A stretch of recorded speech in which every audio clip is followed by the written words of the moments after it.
আপনারা যদি মনে করে থাকেন যে সচিবালয়ে বসে আপনারা হচ্ছেন ধানমন্ডি 32-এর সাথে এবং ভারতের সাথে আপনাদের সুসম্পর্ক বিদ্যমান থাকবে, তাহলে আপনার আওয়ামী লীগকে যেভাবে বাংলাদেশ থেকে অপ্রাসঙ্গিক করে দেওয়া হয়েছে ঠিক একইভাবে আপনাদেরকে অপ্রাসঙ্গিক করে দেওয়া হবে। আপনারা জানেন চলমান আমাদের দেশে বেশ কিছু ঘটনা ঘটেছে।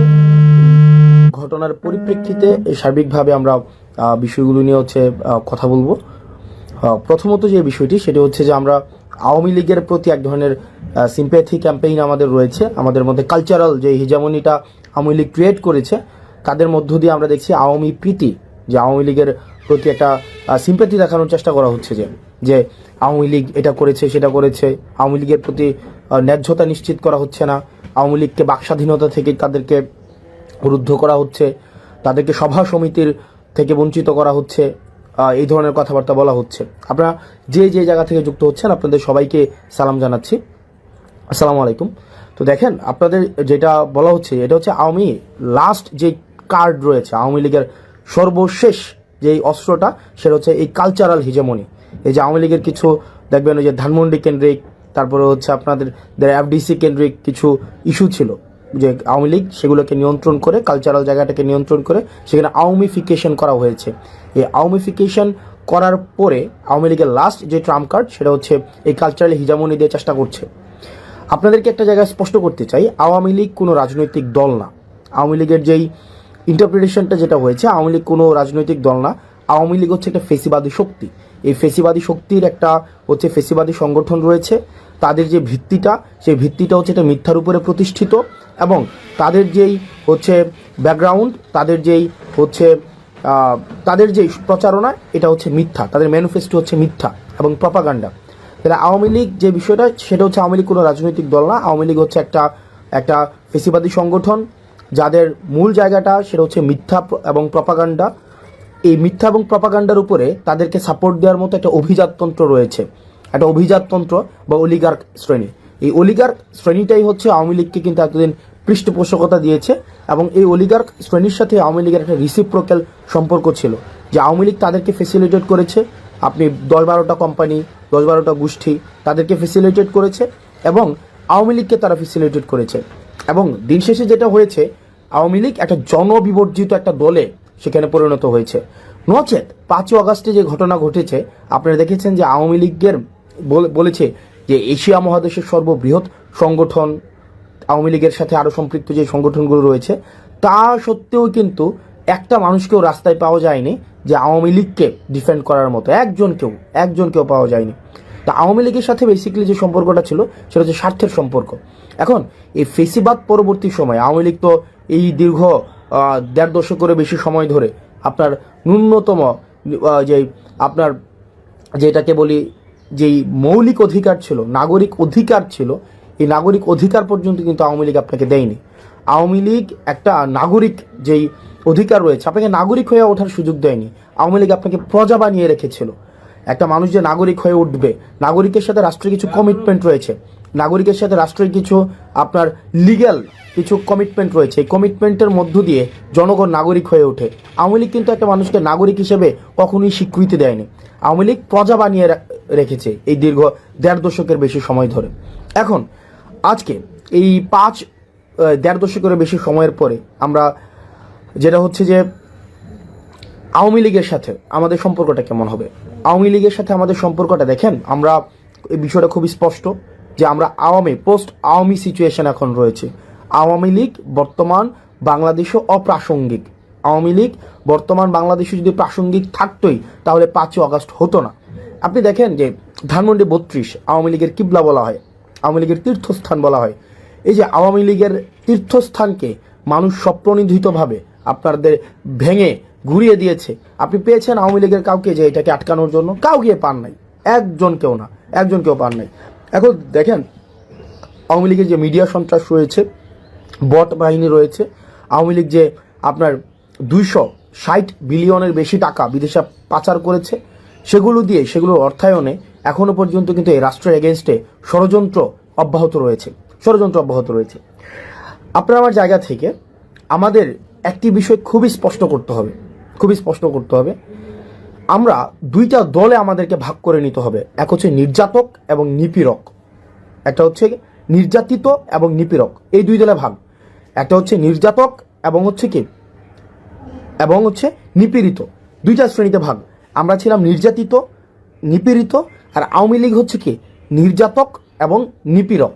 আবার আসেন, এই নির্যাতক এবং নিপীড়কের এই একটা ক্লাসে কে পড়তেছে, একটা ক্লাসে আওয়ামী লীগ পড়তেছে। আর নির্যাতিত এবং নিপীড়িতের ক্লাসে কে পড়তেছে, নির্যাতিত এবং নিপীড়িত যারা যারা ছিল এই দীর্ঘ 1.5 দশকের বেশি সময় ধরে, তাদের মধ্যে দেখবেন বিএনপি ছিল, বাংলাদেশ জামাতে ইসলামী ছিল, এবং অন্যান্য ফেসিবাদ বিরোধী যে রাজনৈতিক যে দলগুলো তারা ছিল, তারা সবাই হচ্ছে নির্যাতিত এবং নিপীড়িত। অন্যদিকে নির্যাতকের ভূমিকায় কে ছিল, নির্যাতকের ভূমিকায় আওয়ামী লীগ ছিল। সুতরাং সেই জায়গা থেকে এখনো পর্যন্ত আমাদের যে লড়াইটা, পোস্ট আওয়ামী লীগ পরবর্তীতে আমাদের যে লড়াইটা, এই লড়াইটা কিন্তু বিএনপির সাথে আমার লড়াই না, বাংলাদেশ জামাত ইসলামের সাথে আমার লড়াই না, বরং আমাদের এখানে ক্লাসিফিকেশনটা খুবই স্পষ্ট। সেটা হচ্ছে যে নির্যাতকের বিরুদ্ধে আমাদের নির্যাতিতদের লড়াই। অর্থাৎ এই যে দীর্ঘ 1.5 দশকের বেশি সময় ধরে যারা নির্যাতিত হয়েছে, তারা একত্রিতভাবে আওয়ামী লীগের বিরুদ্ধে তাদের লড়াইটা অব্যাহত রাখবে। এবং 5ই আগস্ট পরবর্তী যে বাংলাদেশে রয়েছে, এই বাংলাদেশে এই নির্যাতিত শ্রেণীটা বা যেই মজলুম শ্রেণীটা, তাদের মধ্যে মতপার্থক্য থাকতে পারে, তাদের মধ্যে পলিসি ডিসকাশন হবে, তাদের মধ্যে টেবিল টক হবে, তাদের মধ্যে বিভিন্ন বিষয়ে ডিসএগ্রিমেন্ট হবে, তাদের মধ্যে এই জিনিসগুলো অব্যাহত থাকবে। কিন্তু নিপীড়ক এবং নির্যাতকের ভূমিকায় যে আওয়ামী লীগ ছিল, এই আওয়ামী লীগ 5ই আগস্ট পরবর্তী বাংলাদেশে কোনো অর্থেই প্রাসঙ্গিক নয়। এখন আসেন আওয়ামী লীগ, আপনি একটা জিনিস দেখবেন, এই যে দীর্ঘ 1.5 দশকে আওয়ামী লীগ যে নির্যাতন নিপীড়ন করেছে, আপনি দেখেন তো, আপনি খুব পাশের একজন ছাত্রলীগের একটা ছেলে বা আওয়ামী লীগের একটা ছেলের সাথে কথা বলে দেখেন, তাদের মধ্যে ন্যূনতম আপনার সরি ফিলিংস নাই, অ্যাকনোলেজমেন্ট নাই, তাদের মধ্যে কোনো ধরনের, আপনি অপরাধ যদি ক্ষমা করতে হয়, আগে আপনাকে স্বীকার করতে হবে এটা একটা অপরাধ ছিল, একটা ক্রাইম ছিল, আমি এই ক্রাইমটা করেছি, এই স্বীকৃতিটা অন্তত আপনাকে দিতে হবে। আপনি দেখেন Awami League as a party, fine, Awami League as a party হিসেবে তাদের মধ্যে এই ফিলিংসটা নাই, বা আওয়ামী লীগের যারা নেতাকর্মী রয়েছে তাদের মধ্যেও কিন্তু এই ফিলিংসটা নেই, একটা মানুষের মধ্যেও কিন্তু এই ফিলিংসটা নাই। বরং এত মানুষকে হত্যা করার পরেও তারা এখনো পর্যন্ত হুমকি ধামকি হচ্ছে দেখে নেওয়া হবে, তুলে নেওয়া হবে, একদিন সময় আসুক তোদেরকে মেরে ফেলা হবে, তোদেরকে বাসায় থাকতে দেওয়া হবে না, এই জিনিসগুলো কিন্তু এখনো পর্যন্ত অব্যাহত রেখেছে। অর্থাৎ এত বড় একটা এত নির্যাতন নিপীড়নের পরে 2000 মানুষকে হত্যা করেছে শুধুমাত্র ক্ষমতা টিকিয়ে রাখার জন্য, তিনটি ইলেকশনকে, গণতন্ত্রকে গলা টিপে হত্যা করা হয়েছে। এরপরেও কোনো ধরনের আওয়ামী লীগ থেকে কোনো ধরনের রিগ্রেট নাই, আওয়ামী লীগ থেকে এই পর্যন্ত একটা সরিফিল পর্যন্ত করা হয়নি এ পর্যন্ত। যেমন আপনি আমার কমেন্ট সেকশনে গেলে দেখবেন যে আওয়ামী লীগের মধ্যে আমরা সেই ভীতিটাই সঞ্চার করতে পারি নাই। যেমন দেখেন আপনি জাস্ট 5ই আগস্ট পূর্ববর্তী সময় দেখেন, একটা কমেন্ট করার সময় আমাদের কি পরিমাণ চিন্তা করতে হতো, কমেন্ট দেখে দেখে বাসা থেকে তুলে নিয়ে যাওয়া হতো। দেখেন আপনি যদি আমার কমেন্ট সেকশনে দেখেন, তাহলেই দেখতে পাবেন যে আওয়ামী লীগের যে শুয়োর ছানারা রয়েছে, আওয়ামী লীগ সমর্থিত যে শুয়োর ছানারা রয়েছে, তাদের এখনো পর্যন্ত কি অবাধ ফ্রিডম, তারা কিন্তু এই ফ্রিডমটা কিন্তু চর্চা করতে পারছে। এবং এই আপনি যদি বলেন 5ই আগস্ট পরবর্তী সময়ে স্বাধীনতাটাকে সবচেয়ে বেশি উপভোগ কারা করছে, সেটা হচ্ছে আওয়ামী লীগ করছে। কারণ আওয়ামী লীগের কমেন্ট করতে তাদের ভয় পেতে হচ্ছে না যে তাদেরকে বাসা থেকে উঠিয়ে নিয়ে আসা হবে। এই কারণে তারা তাদের জায়গা থেকে তারা মানে গ্যাদার্সে নির্বিঘ্নে তারা কিন্তু ভয় ভীতি বা তারা তাদেরকে যে একটা আমাদেরকে সবসময় যে এটা করে ফেলবে সেটা করে ফেলবো, এই জিনিসটা কিন্তু অব্যাহত রেখেছে। সুতরাং এই 5ই আগস্ট পরবর্তীতে আপনার আওয়ামী লীগকে যদি আমি আওয়ামিফিকেশন না করতে পারি, আপনি আজকেই দেখেন আজকের ঘটনা, আজকে বেনজির কি বলেছেন, আজকে বেনজির বলেছেন যে প্রশাসন এবং পুলিশের আপনার সিংহভাগ, উনি সংখ্যাটা উল্লেখ করেছেন 90 ভাগের বেশি হচ্ছে আওয়ামী লীগ আপনার। এবং আওয়ামী লীগ যদি সংগঠিত হয় তাহলে পুলিশ তাদেরকে প্রোটেকশন দেবে। সো আওয়ামী লীগের নেচারটা, আওয়ামী লীগের খাসিলিয়ত, আওয়ামী লীগের যে চরিত্র, আওয়ামী লীগের যে মনন, আওয়ামী লীগের যে মনস্তত্ত্ব, এই মনস্তত্ত্বের ঊর্ধ্বে আপনাকে যাইতে হবে। আওয়ামী লীগকে আপনার একদম আমরা আমাদের জায়গা থেকে এই বিষয়টিকে নিশ্চিত করতে হবে, পরবর্তী বাংলাদেশের খাসিলিয়তে, পরবর্তী বাংলাদেশের চরিত্রতে, পরবর্তী বাংলাদেশের মননে, মগজে, মনস্তত্ত্বে আওয়ামী লীগ একটি অপ্রাসঙ্গিক। আওয়ামী লীগ নামে, আওয়ামী লীগের চরিত্র ধারণ করে, আওয়ামী লীগের আদর্শ ধারণ করে আবার কেউ কখনো এই রাজনীতিতে কখনোই আর রিহ্যাবিলিটেড হইতে পারবে না। আপনি দেখেন একটা জিনিস নিশ্চিত করতে হবে। তার মানে আমরা এই জায়গায় একটা ডিমার্কেশন লাইন আমরা স্পষ্ট করেছি। এক হচ্ছে আওয়ামী লীগের সাথে আমরা একদম একটা ডিমার্কেশন লাইন, যে তাহলে নির্যাতক যারা, নির্যাতক হিসেবে আওয়ামী লীগ চিহ্নিত, সে 5ই আগস্ট পরবর্তীতে বাংলাদেশে অপ্রাসঙ্গিক। এবার আমরা যারা নির্যাতিত, এই নির্যাতিতর আমব্রেলাতে কারা কারা রয়েছে? নির্যাতিতর আমব্রেলাতে যারা যারা গণতন্ত্রের পক্ষে ছিল, বিএনপি ছিল, জামাতে ইসলামী ছিল, অন্যান্য যে রাজনৈতিক ফেসিবাদ বিরোধী যে রাজনৈতিক দলগুলো ছিল, আমাদের পরবর্তী বাংলাদেশটা আমাদের। এখন এই আমাদের বাংলাদেশে আমাদের মধ্যে গণতান্ত্রিক সৌন্দর্য, আমাদের মধ্যে মত পার্থক্য থাকবে, এক বিষয়ে সবাই একমত হব, এটাও একটা ফেসিবাদী চরিত্র যে সব বিষয়ে আমাদের একমত হইতে হবে। আমার অনেক কিছুই বিএনপির সাথে, বিএনপির মতামতের সাথে আমার অনেক কিছুই মিলবে না, আমার অনেক কিছুই জামাতে ইসলামের সাথে মতামতের সাথে মিলবে না, একই বিষয় আমার সাথেও তাদের অনেক কিছুই মিলবে না। কিন্তু বিষয়টা ওই বাংলাদেশ থেকে আমরা উত্তরণ ঘটিয়েছি। যদি আমার সাথে মতামতের না মিলে বিএনপি থেকে আমাকে উঠিয়ে নিয়ে যাওয়া হবে, জামাত ইসলাম থেকে আমাকে উঠিয়ে নিয়ে যাওয়া হবে, ওই যে বাংলাদেশটা ছিল, ওই চরিত্রের বাংলাদেশ থেকে এই চরিত্র আমরা উত্তরণ ঘটিয়েছি। পরবর্তী বাংলাদেশটা, এই বাংলাদেশটা আমাদের। আমরা যারা গণতন্ত্রের শক্তি ছিলাম, আমরা যারা এই ফেসিবাদকে উৎখাত করেছি, এই বাংলাদেশটা আমাদের। এই আমাদের বাংলাদেশে আমরা সচেতন থাকতে হবে। আমাদের রাষ্ট্রীয় সম্পদগুলো আমাদের, এই মানুষগুলো আমাদের। আমরা আমাদের জায়গা থেকে এই ভারত বিরোধী আগ্রাসন এবং এই আওয়ামিফিকেশনে আমাদের গুরুত্ব থাকবে। আমরা ভারত বিরোধী আগ্রাসনের আমরা আর কোনোভাবে বাংলাদেশে একটা সেফ হাউস হইতে দিব না, এবং আওয়ামিফিকেশনের আর বাংলাদেশে কোনো ধরনের আর সুযোগ থাকবে না। আর বাকি এই বাংলাদেশ বিনির্মাণের ক্ষেত্রে, নতুনভাবে বাংলাদেশ বিনির্মাণের ক্ষেত্রে, যেই বাংলাদেশের জন্য দীর্ঘ 1.5 দশকের বেশি সময় ধরে, একদম 71 পরবর্তী সময় ধরে আমাদের প্রতিনিয়ত আমাদের যে সংগ্রামটি অব্যাহত রয়েছে, সেই সংগ্রামটি থাকবে।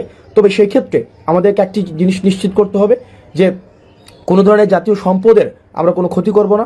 এখন দেখেন, পৃথিবীতে এমন কোনো জায়গায় নাই যেখানে ফেসিবাদকে নির্মূল করা হয়েছে কিন্তু ফেসিবাদের প্রতীকগুলো রেখে দেওয়া হয়েছে।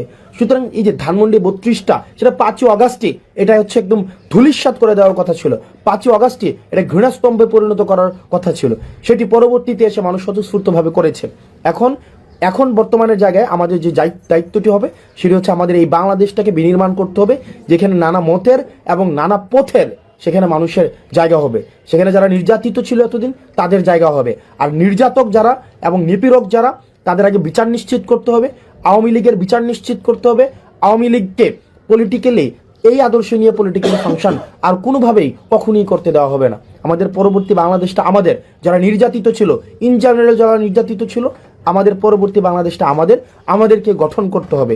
আমাদের মনে রাখতে হবে, এই তরুণদের যেই আমাদের জোশ রয়েছে এবং আমাদের প্রবীণদের যে হোশ রয়েছে, আমাদের তরুণদের জোশ এবং প্রবীণদের হোশ, এই দুইটা সংমিশ্রণে আমাদের পরবর্তী বাংলাদেশ গঠিত হবে। তরুণদের বুদ্ধিদীপ্ত এবং তেজদীপ্ত যে ভূমিকাটি রয়েছে,